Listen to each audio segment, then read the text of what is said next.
All right, I'm just gonna record this real quick, see how long it lasts on this application. I just want to be real with y'all real quick. I ain't done one of these in a long time. Probably not gonna do one again. I'm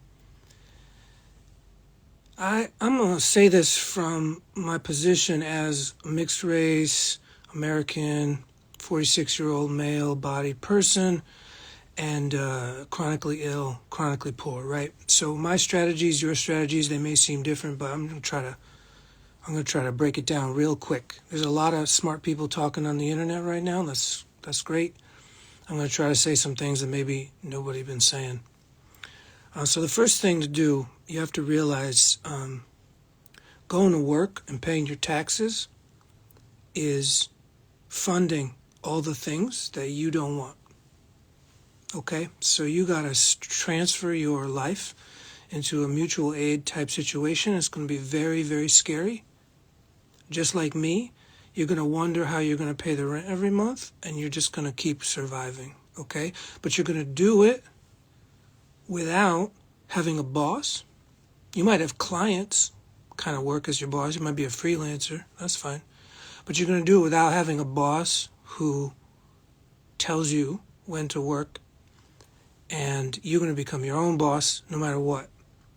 And you're going to try to set up some mutual aid things. I don't care. Patreon, Substack, astrology, divination. Those are the things that I do.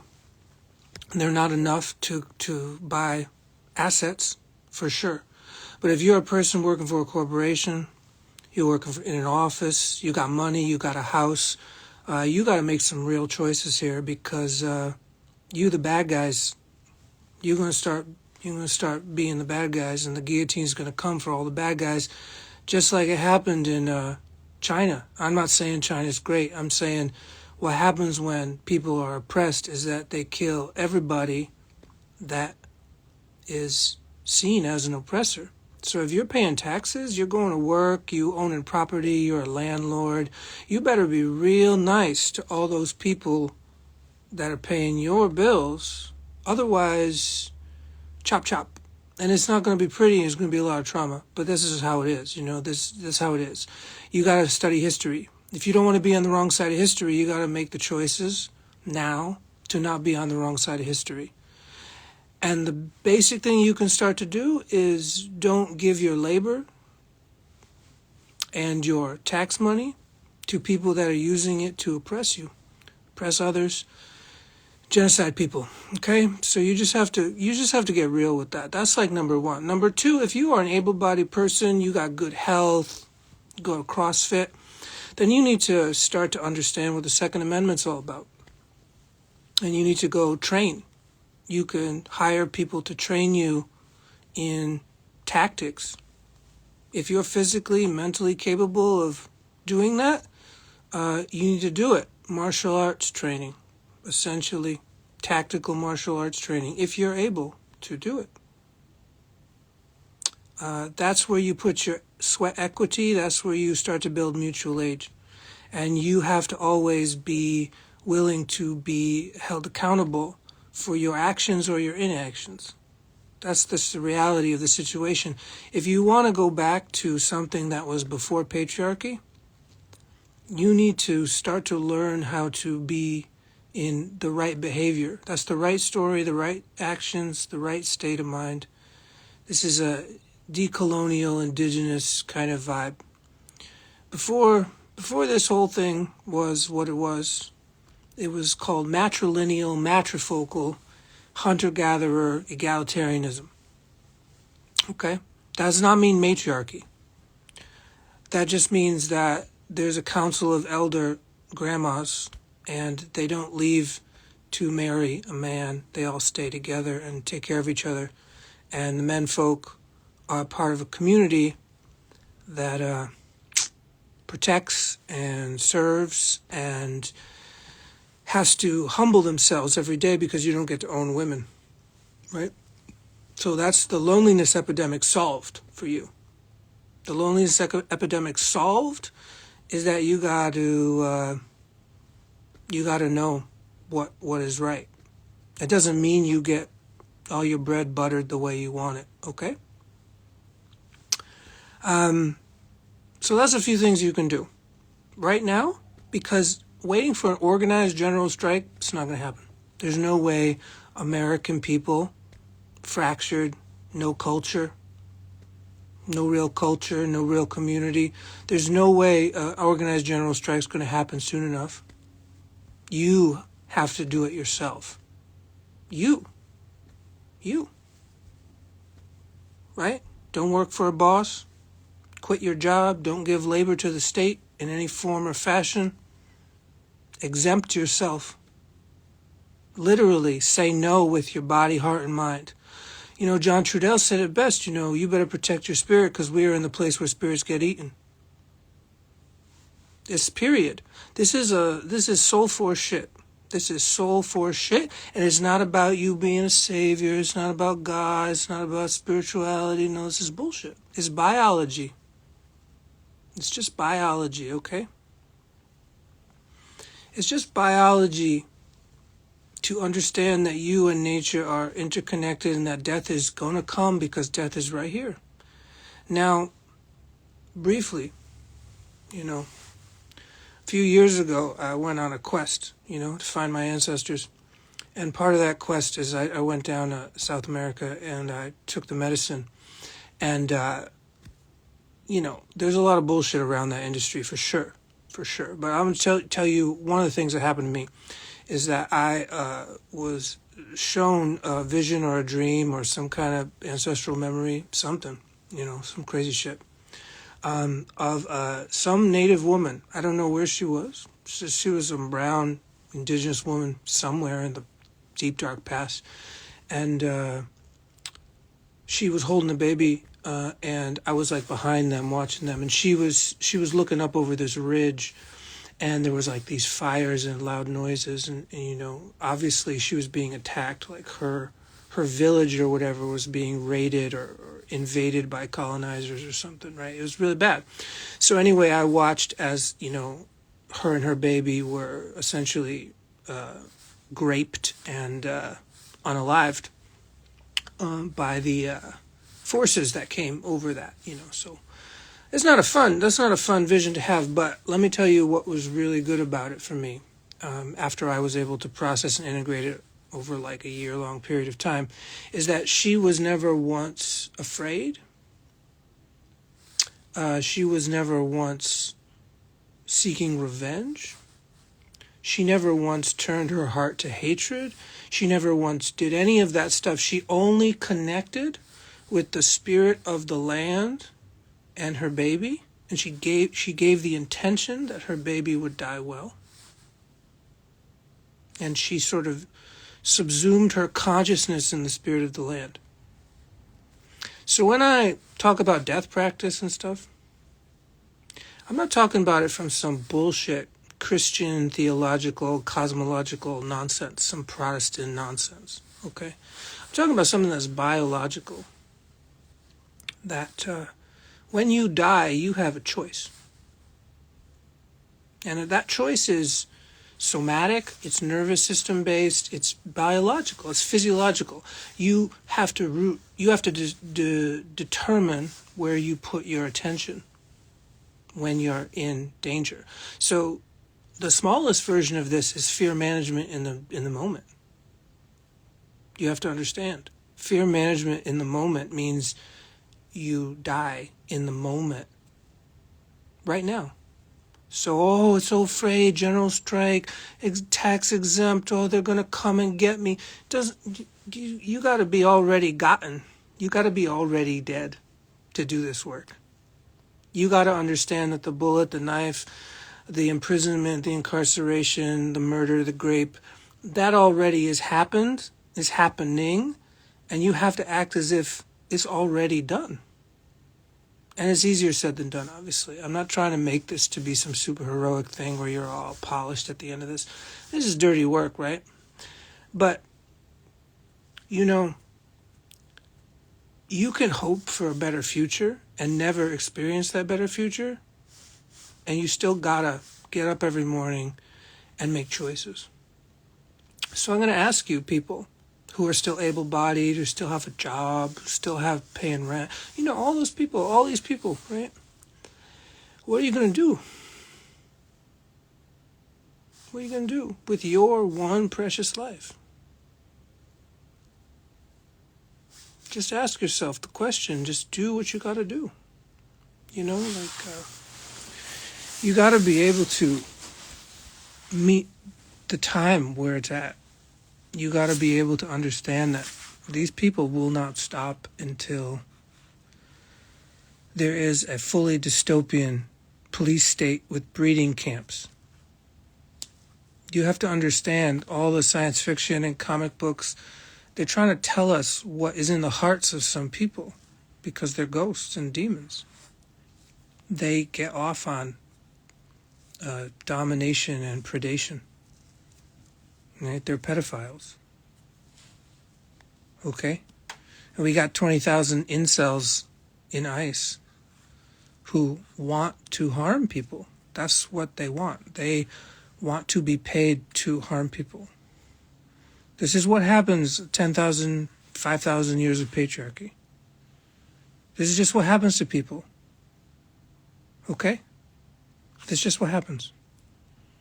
I'm not trying to moralize to you because it's not about morals or ethics. It's not really about any of that. There's no ultimate good or ultimate evil. There's none of that shit. It's just we are animals. And that's a beautiful thing. But animals can be taught to be cannibals. That's it. So at the end of the day, we can talk about history for a long time, anthropology, talk about radical decolonization, lenses through anthropology and history and all that stuff. We could do that. I did that for the last few years. It doesn't really matter. It doesn't really fucking matter. Nobody cares. Okay? What matters is really what you do with your life, all the actions that you take every day.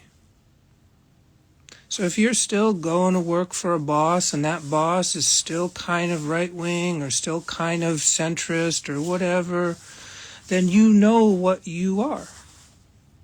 If you're a landlord, real estate agent, somebody who's working on gathering assets for the wealthy, you know what you are.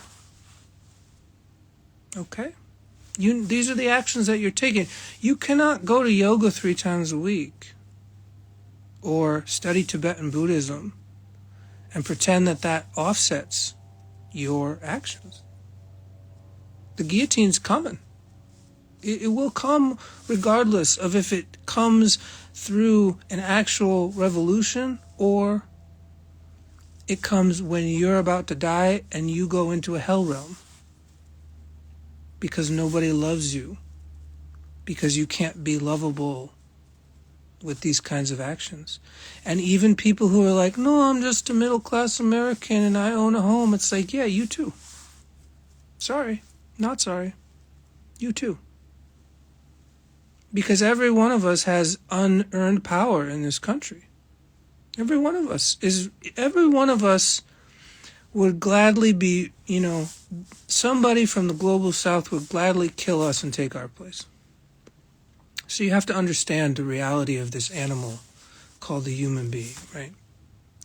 So you want to be on the right side of history. It starts right now. You have to do the right thing even if it hurts. You have to learn to see pain as wisdom, fear as wisdom. That's it. It's so simple. There's no need for gods here. There's no need for some complicated religious theological practice. There's none of it. It comes down to such simplicity. It's beyond stupid. You have to have a relationship with your body that is decolonized. Right? So I'll say one more thing and then I'll get off this thing and see if they erase it or not. Okay, so what is colonization? Is colonization the stealing of land from other people, indigenous people? Yeah, sure it is. But that's not all it is. I'm going to tell you what colonization is. Okay? Colonization is the attempt to colonize individual bodies to labor on stolen land. What that entails is colonizing the minds of those bodies. Okay? To colonize someone's perception, their inner thoughts and narrative, which is essentially cosmological and epistemological colonization. Now, those are big words. They just mean the way you frame the narrative of the universe and the way that you learn. Okay? That's all it means. Okay? Pedagogical colonization, right? What does this mean in layman's terms to like a 5-year-old person? Here's what it means. If I want to colonize you, I have to make you hate and fear your own body. That's it. That's what patriarchy does to men. That's what patriarchy does to women. That's what patriarchy does to queer and trans folk. It is, the colonization process is to make you hate and fear your own body. Therefore, you are willing to exploit other bodies and the land and your own body. That's it. That's it. And once you hate and fear bodies, once you hate and fear biology, you are part of the colonized oppressor class in one form or another. You might be a slave, you might be an elitist, who doesn't fucking matter. You're part of the caste system now. Right? And the reason they want to kill indigenous people, and this includes indigenous European people who have pagan traditions, is because they're somewhat inoculated against this hate and fear of the body, because they understand their body and the earth are the same thing, and they don't have a fear of death because death is just life. Okay, it's not spiritual. I'm not talking spirituality. This is not conceptual. This is not fantasy. This is not imaginary. If you think that I am saying imaginary, fantastical, quasi-spiritual and religious things, you're colonized. Your mind is colonized. Period. Because what colonization also does in the process of making you hate and fear your own body is that you can no longer understand that the material and the immaterial are the same thing, that they are nature. Nature includes both the material, concrete reality that you can touch and measure, and all the immaterial factors therein, which includes potential and invisibility and unknowability. Okay? So the immaterial and the material together is nature. So when you get colonized, when you are grown up as a colonized person, you automatically have a duality of this is what's real and this is what's fake. Okay? So when people are arguing in all of these bizarre semantic online echo chambers of nonsense, you have to be able to see that they're still on the path of decolonization. They're still on the path of dualism because they have not gone into non-dual animism yet. They do not understand that they hate and fear their own body. They do not understand yet that the immaterial and the material is nature, and we are nature. And nature is a kind of like play. It's like art. Nature is art, but it's not moral, okay? So when you look at the tragedy, the fear, the cortisol-based economic system that we're in, the murder system, the rape system that we're in, you have to understand how to witness that from the place that I'm talking about. It does not mean you won't be afraid. It means you'll be afraid and have dignity anyway. It means you'll be afraid you might die, you might get injured, you might be disabled. Yeah, you might be incarcerated. Yeah. That's real. That's real.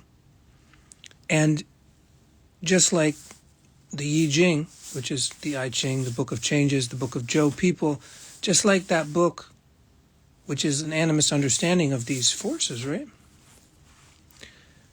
It says you make your prison cell your meditation chamber. because everyone is dreaming anyway. There's no salvation from reality, folks. There's just the dream and the path that has been laid out in front of you based on prior ancestors. That's it. There's no special anybody. There's no self. There's no fixed personality. There's no... All religion is just all made up, okay? So if you want to practice this stuff, you have to be able to practice it in the midst of people around you not fucking understanding jack shit.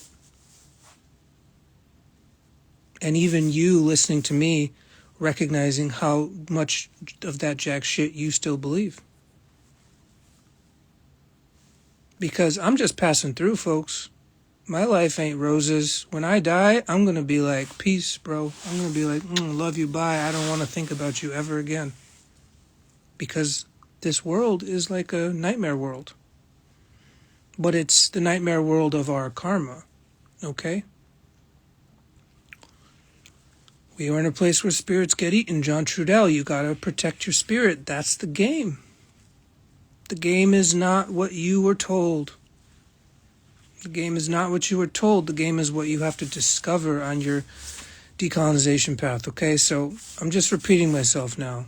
Hopefully they won't erase this video. But the point just being is there are concrete material actions you can do now to be on the right side of history. And underneath that, you have to decolonize your relationship with the body, the mind, all that stuff. You have to enter into the decolonial process within your own physiology. And that includes your thoughts, your states of being, your states of mind, and your actions, your narratives. Story, state, action. This is very simple. The reason it doesn't feel simple is because you still get something from being colonized. You still take the master's treats in some form or fashion, and you still enjoy it. And that's how we get abuse dynamics that perpetuate, because you are not yet willing to say no. You still like something about this. That's period. Bottom line. There's no other thing to recognize at the end of the day. The mirror you have to look at is your own heart, is that you still like something about the setup. And it's not, like, sure, I like ice cream too. It's not that. That's not what I'm talking about. I'm talking about the codependent abuse dynamics of relationality that are set up in a colonized system. You still enjoy parts of that. You still benefit from parts of that. That's why you don't want to do this. Until you can go, oh, it doesn't fucking matter. I don't like this. I don't actually want to take the bullshit treat that you're giving me. It's called a bribe. It's like a psychosomatic bribe. In my own path, I had to realize that part of what I was doing by trying to be a nice person, which, I can go into that a lot more, but the point being is that because I'm part white and my skin is light, and I was raised by a white woman, I recognized that I was constantly being given the opportunity to take the bribes of whiteness. And I didn't even know. But by looking at it over and over again throughout the course of my life, I finally was able to understand that the reason I don't like people and people don't like me, by and large, is because I'm aware that they're trying to get me to take the bribes of whiteness and come over to that side and disregard the other parts of my bloodlines. And even though I am not in a community that recognizes me for who I am, I had to do that for myself. And so for each and every one of you, probably most of you are white passing or white presenting, whatever the fuck term you want to use. You got to look at that shit. You got to look at how the bribes of whiteness support your willingness to wait for somebody else to do the right thing. Nobody wants to die or be murdered, but just like that ancient ancestor showed me her death, doesn't matter. Doesn't fucking matter. In the face of such strength of intention and solidarity and connection with the earth, none of the bribes of whiteness will ever compare. The bribes of supremacy, the bribes of patriarchy, the bribes of capitalism. You'll never get me to become an exploiter. But we are all forced in some way to be complicit in exploitation. So the point being is that each and every one of us has to take our hand off the trigger. I've already done it for years. I already don't pay federal taxes. I already don't work for a boss. For the last 6 years, I've been scraping by on my own, mutual aid, freelancing. It's not fun, but it's better than the alternative. So all of you, wherever you're at in that spectrum, you better figure out how to do something. You better figure out how to do something. I don't know. I'm not in your situation. This is just what I've seen and learned in the course of my own actions, okay? So peace and blessings, but peace and blessings doesn't mean nonviolence, okay? It doesn't mean you'll be free of fear. It means you have to have dignity while you do the thing that you're afraid of, okay? So I just want to put that out there. I'm seeing a lot of really great stuff on the internet from a lot of folks, black folks, white folks, other kinds of folks. But here's the thing. You have to fully alchemize and align your perception of reality with your material actions. And that includes using your fucking brain. Just like I'm doing today, using language and a fucking brain to think about things critically in my body, okay? So none of this means you're going to get through this the way you like. Nobody's going to be cheering on the other side of this shit. You know what I'm saying? This is a deep, deep time of human reckoning. You got to find your validation somewhere else. Because it ain't going to come from the situation that we're in with cortisol and adrenaline and fear and rage, and it ain't coming the way you want it to come. Love ain't here to stay in the way that you want it to be. We're all fucking lonely. And even if we have solidarity and get through this in the next 20, 30 years, guess what? We're still going to be fucking lonely. That's how long it takes. All right, I've said enough today. Let's see if they keep this video up. Peace.